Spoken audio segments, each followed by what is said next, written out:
시카고 갈비의 명가, 시카고 갈비 하우스가 9시를 알려드립니다.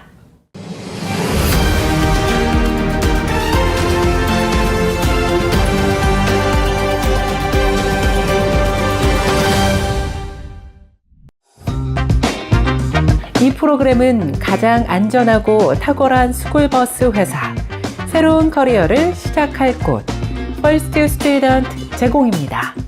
여러분들의 새로운 커리어를 시작해보세요.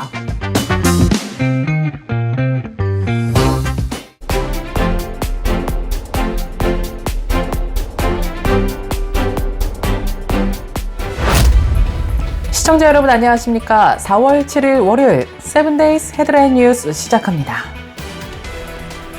중서부와 남부에서 기록적인 폭우 이후 홍수 위기가 계속되고 있습니다. 지난 6일 AP통신에 따르면 기상청은 플로리다와 엘라바마, 루이지애나, 아칸소, 미시간주 등의 홍수 경보를 발령해왔습니다. 최근 해당 지역의 기록적인 폭우는 잦아들었지만 주변 하천의 수위가 높아지면서 주민 거주 지역이 침수될 위기라는 분석입니다. 테네시주의 소도시 리브스는 오비언강 범람으로 도시 전역에 물에 잠겼습니다. 이번 폭우로 지난 2일 이후 최소 18명이 사망한 것으로 집계됐습니다. 아칸소에서는 나무가 주택 위로 쓰러지면서 5살 소년이 숨졌습니다. 기상학자들은 이번 폭우가 기온 상승과 불안정한 대기 상태, 멕시코만에서 유입한 수증기가 결합한 결과라고 분석하고 있습니다. 60일 이내 조기 대선이 거의 확실시됨에 따라 오는 6월 3일이 가장 유력한 대선일로 예상되고 있습니다. 해외 동포들을 위한 재외선거는 오는 5월 20일부터 전 세계 해외 투표소에서 먼저 치러질 예정입니다. 이에 따라 한덕수 대통령 권한대행과 국무위원들은 한국 시간으로 8일 열리는 국무회의에서 조기 대선 날짜를 확정할 것으로 보이며 윤 대통령이 대통령직을 상실한 지난 4일부터 정확히 60일 뒤인 6월 3일로 제21대 대통령 선거일을 정할 가능성이 높은 것으로 점쳐지고 있습니다. 6월 3일로 조기 대선이 확정되면 조기 대선일 확정과 함께 먼저 치러지게 될 재외선거 일정도 정해질 것으로 예상되는데요. 미국을 비롯해 해외에서 재외투표하려는 선거권자는 선거일 40일 전에 국외 부재자 재외선거인 신고 신청을 마쳐야 합니다.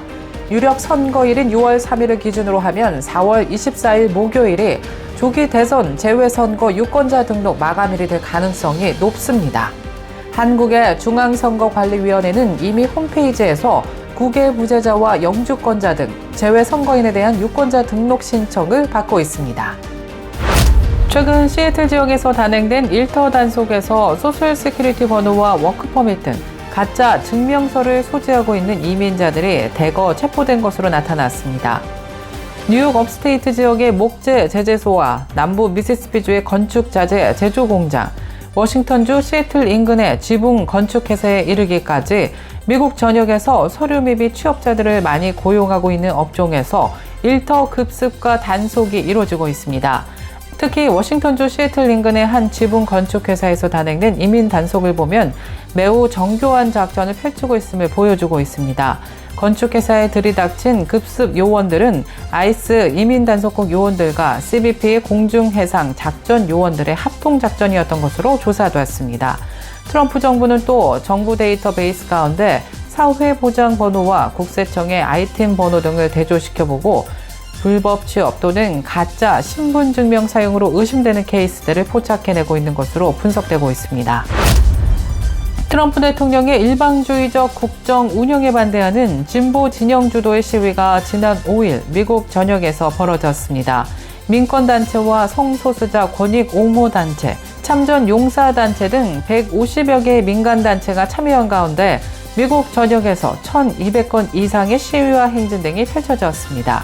연방공무원 대폭 감축 및 연방정부 조직 축소와 폐지, 보건 프로그램에 대한 예산 삭감, 대규모 관세 드라이브, 러시아에 대한 유화 기조 등 트럼프표 정책에 반대하는 이들의 목소리가 트럼프 임기 출범 2개월 만에 전국적으로 조직된 시위를 통해 분출되고 있습니다. 손을 떼라는 의미인 hands off가 이번 전국 시위의 타이틀이었습니다. 또 워싱턴 DC의 상징물인 워싱턴 기념탑 주변에서는 트럼프의 신흥 최측근으로부터 연방정부 구조조정을 주도하고 있는 일론 머스크, 테슬라 최고 경영자에 대한 반대 구호가 울려 퍼지기도 했습니다. 인공지능 AI가 오는 2033년까지 전 세계적으로 약 4조 8천억 달러 규모의 시장 가치를 형성할 것으로 전망되는 가운데 유엔은 AI가 전 세계 일자리의 40%에 영향을 줄 수 있고 국가 간 불평등을 심화시킬 수 있다고 경고했습니다. 유엔 무역개발회의가 4일 발표한 보고서에서 AI 기반 자동화의 이익은 자본에 유리하게 작용해 노동보다 기업에 더 많은 이익을 가져다주고 있으며 이는 개발도상국의 저임금 노동 경쟁력을 약화시킬 수 있다고 우려했습니다. AI로 인한 실업과 불평등 문제는 IMF와 세계경제포럼 등도 이미 경고한 바 있습니다. 휴대전화에서 인터넷만 2주 동안 차단을 하고 사용하지 않으면 뇌의 나이가 무려 10년이나 젊어진다는 연구 결과가 나왔습니다. 캐나다의 한 연구팀은 이번 연구는 400명의 성인을 대상으로 진행했고 연구자들은 참가자들에게 휴대전화의 인터넷을 차단하는 애플리케이션을 내려받도록 했습니다. 다만 전화와 문자는 사용할 수 있도록 했습니다.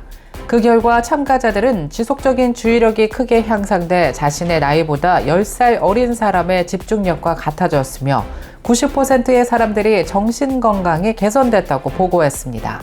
연구진은 또 연구기간 중 휴대전화 화면을 보는 시간이 거의 절반으로 줄었다는 사실을 발견했다고도 덧붙였습니다. 현대차가 미국 정부의 관세 부과 조치에도 불구하고 오는 6월 2일까지 미국에서 판매하는 모든 차종의 판매 가격을 올리지 않을 계획이라고 밝혔습니다. 현대차 미국 법인은 이와 함께 현대차는 역동적인 시장 여건과 관세가 자동차 산업에 미칠 잠재적 영향에 대응해 고객 안심 프로그램을 시작했다고 지난 4일 전했는데요. 이 독특한 이니셔티브는 미국 소비자들을 지원하고 구매력을 보호하려는 현대차의 오랜 노력을 강화한다고 설명했습니다.